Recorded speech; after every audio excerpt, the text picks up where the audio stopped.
I don't know about you, but what the heck was the start of this year?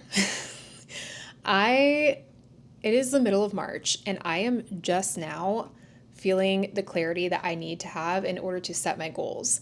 So whether you have abandoned your goals already this year or you, like me, haven't even set any, now is the time. We still have 9.5 months to achieve everything that we want to achieve, which is plenty of time. So this year has been super weird for me because normally in the past I have been a very type A, eldest daughter perfectionist girl. Okay, so I have my goals set, I have my action plan ready, I have my vision board printed up on the wall December 31st because January 1, I'm hitting the ground running hard and fast. This year did not happen. I spent the holidays just kind of not feeling like I even wanted to plan my goals, not feeling any clarity around what I wanted. January 1st came and went, and I still felt really fuzzy on what did I even want to achieve this year. I knew in my mind I have like this vision of my perfect day, right? Like my ideal day, how I want it to look, how I want to feel, most importantly, how I want to feel, the things that I want to do throughout the day. And I've just kind of let myself sit with that vision for the past 2.5 months. And I finally feel like I have some clarity to start building out my goals and working on my action plan to achieve my goals. Something that I found interesting, and I'm pretty sure I talked about this in last year's spring reset video, I'll link it up here. But I never really thought about it until this year because I went through it, is really looking at seasonal planning, I guess is the best way to phrase it. When we think about winter, what is going on in the world? It's cold, it's dark, animals are hibernating, trees and plants are dying, they're shedding their leaves, they're going underground, whatever it is. Obviously, I'm not great with plants. That's why I can't keep houseplants. But basically, it's a time for rest, for restoration, for quiet, for all of these more relaxed, not isolated, but like internal type of things. It is not the time where everything feels really energetic and alive. That is where spring comes in. Spring is the return to life. There's more sunlight, there's more energy, there's warmth, everything is blooming, everything is coming back to life. There is just this energy, and I know that you can feel it too because everyone waits for winter to end so that they can feel their best, feel their most alive when the days are longer, when the sun is warmer, and you just have this energy that you don't have over the winter. And if you look at a lot of cultures around the world, they also celebrate their new year closer to the spring than in the dead middle of winter. So I wanted to lean into that this year and not guilt myself or shame myself for not being ready on January 1 with my entire 2026 plan. So I took the time to just kind of reflect. And I also treated January, February as my trial time. So even though I wasn't specifically, laying out my goals, laying out plans, I knew there's a few things that I wanted to try and implement that I thought might be good for achieving that vision of my life that I have. So I started to play around with a few things for my morning routine, my evening routine, switching up my fitness. I was training for my half marathon, trying new ways of eating. I'm still recovering fully from the mold poisoning that I suffered from the past previously 18 months in the last house that I was in. So even though I've been 6 months recovering and going through my protocol, there's still some lingering things. I still don't feel 100% back to my baseline of where I was before, but getting a lot better. So I've basically been using January, February as my trial months, trying things, evaluating, do I like this? Does it feel like it's something that I could sustain over the long term? And, seeing what I need to tweak. I've taken all of that data, evaluated it, and started to put together like my longer term plan that I want to follow. And another thing that I'm changing for this year that I've not done in the past is I'm going to be focused on quarterly planning over yearly planning. One thing that I have learned from a close friend is that I think most people know, I forget the name of it, but your task will expand to fit the time that you give it, right? If you think about when you're in college, and I did this all the time, you have a month to write a research paper, and you give yourself that entire month to write it, right? And then all of a sudden, it's the morning your paper is due and you haven't done it, so you have to rush to the library and type up your 10-page research paper in like 2 hours, print it, and then run to class and hopefully hand it in on time. I did that so many times, I'm not even gonna lie. I gave myself that whole month. It took me the whole month. And then when it came down to the last 2-3 hours, I was able to do the entire thing in 2-3 hours. So if I had done that in the beginning, I probably would have saved myself a lot of stress and anxiety, but I was convinced that I work well under pressure. I mean, I do, but I'm trying not to live that anymore, because obviously that's not a healthy way to live. So the same thing goes for our goals. If we give ourselves the entire year to achieve something, say I have 2 businesses that I'm starting. If I'm like, I want to make $10,000 in my business this year, I could give myself the entire year to make that, and I would probably be able to do that. However, what if I challenged myself and shrunk my timeline to 1 quarter? How much faster could I move and implement and do things in order to achieve that goal? And maybe I don't hit it, but I get a lot closer than I would have had I given myself that entire year. So I am taking that concept of quarterly planning and implementing that for myself. Now we're almost at the end of Q1 already, because it's January through March. So I'm basically, again, using this as my trial period, finally setting out my goals. So I will be, in the next week or so, I'm going to be planning out my Q2. And then I also kind of have some vague types of plans for Q3, Q4, and the year overall, right? But what I'm focusing on is setting my big goals for each quarter so that I am moving faster towards the things that I want to achieve and not taking so long to fill it. I might not hit my goal that's up here, but if I get from here to here in 3 months rather than 6 months, 8 months, that is amazing, because now I have the next 6 months to achieve the rest of it versus, hitting here in October and then I'm like, crap, I'm not going to hit my goal. Anyway, I hope that makes sense, but I'm going to be taking that quarterly planning approach and focusing on just those 12-week sprints and then going from there. Now, I did set my word of the year, and my word of the year is going to be basically like that guiding light, that guiding theme through which it's basically a lens that I'm going to view my goals through. So as I set my goals, is this goal in service of that word?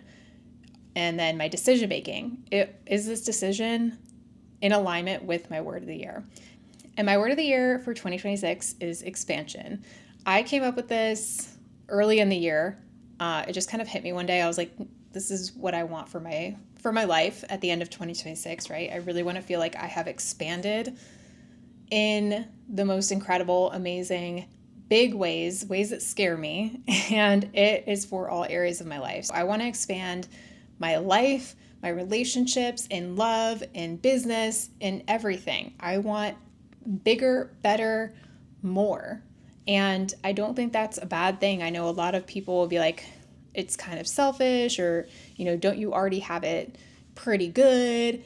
You can appreciate and be grateful for the things that you already have. And I very much am appreciative and grateful for the life that I have right now. But that doesn't mean that I don't want more. Like, we literally have one life. We have one life that we get to live for however long we get to live it. Why would you not try to make it as big and beautiful and amazing as you possibly could?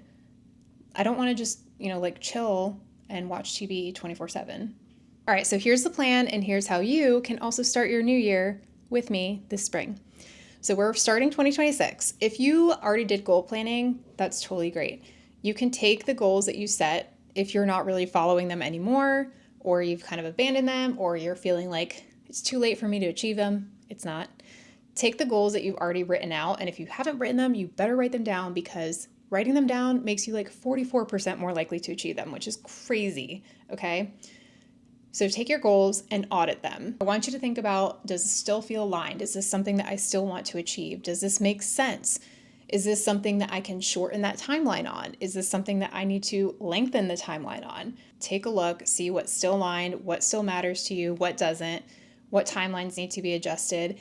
And if you didn't do this the first time, you need to create an action plan for how you're going to achieve that goal. I did a whole video on how to properly set goals. I'll link that here.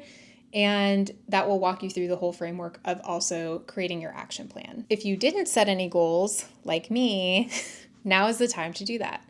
The very first thing that I always do before I start to goal plan is go through the wheel of life, and I'll put it up here on the screen.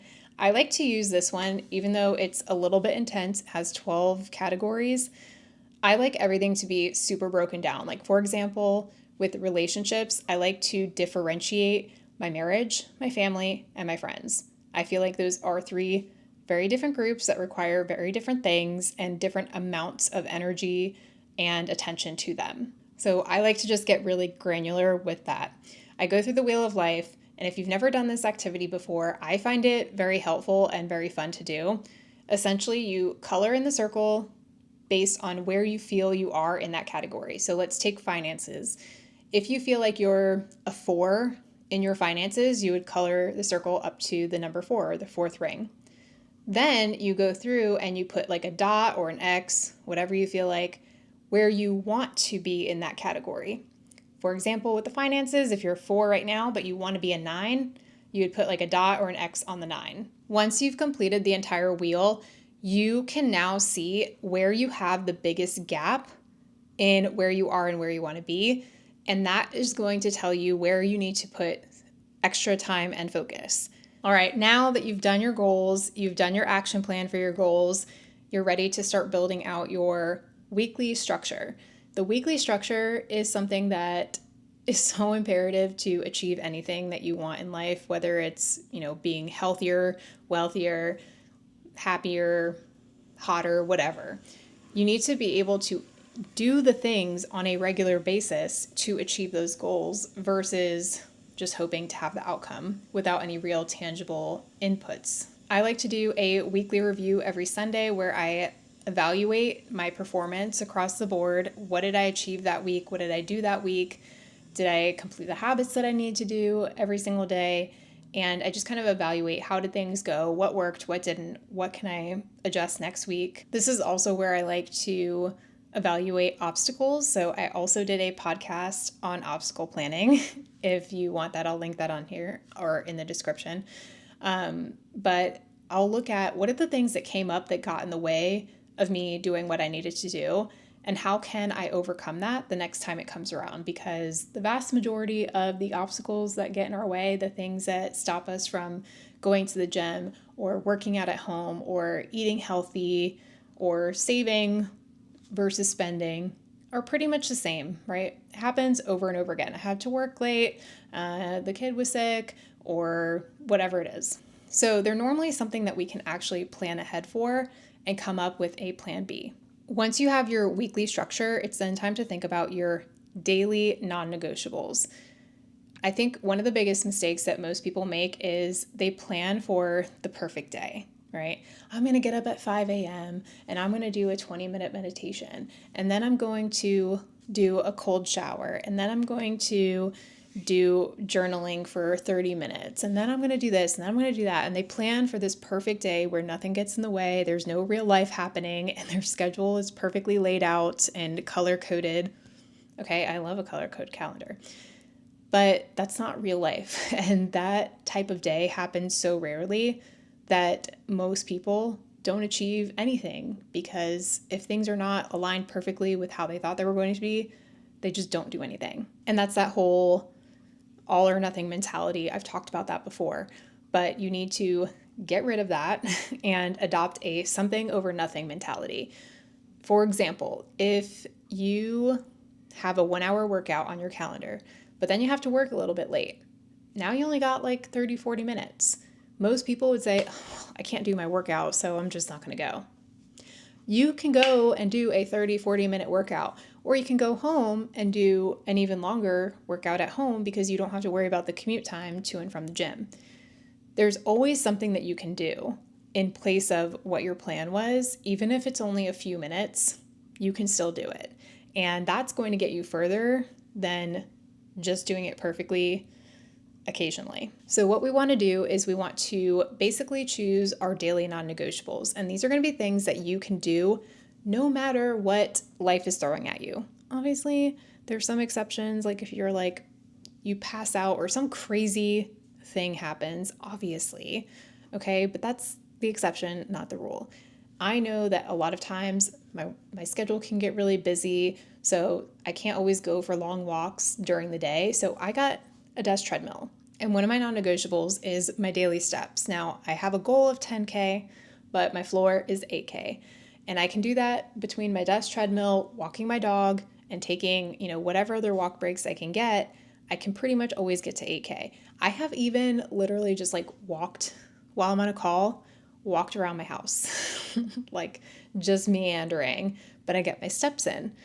Another big thing for me is my breakfast. I always try to prioritize, whether I'm traveling or whatever, a high protein, high fiber breakfast, because I know that if I can get a really good solid meal in to start off my day, it doesn't matter what the rest of the day brings.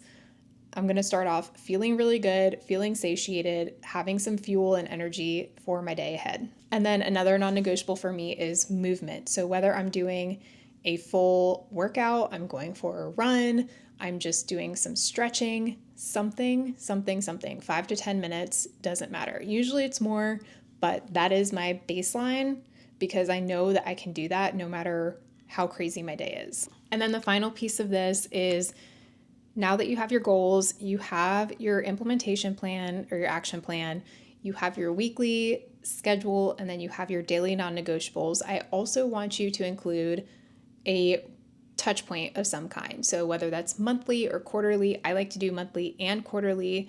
I do a touch point to see, how am I doing on these goals? Are these goals still aligned? Is my timeline still on track? Like, what are the things that are happening? What feels good? What doesn't? What's working? What's not?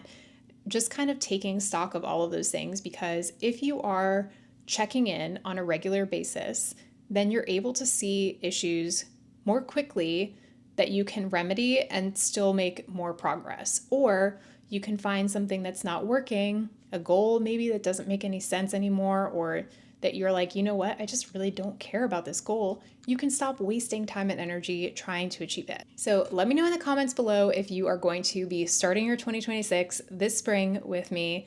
Let me know. I'm sure I'm not the only one that has not set goals for the year yet, but I'd really love to hear from you guys too. So, all right, so I hope that you enjoyed this week's video. Make sure that you like and subscribe so you don't miss next week's, and I will see you in the next one. Bye.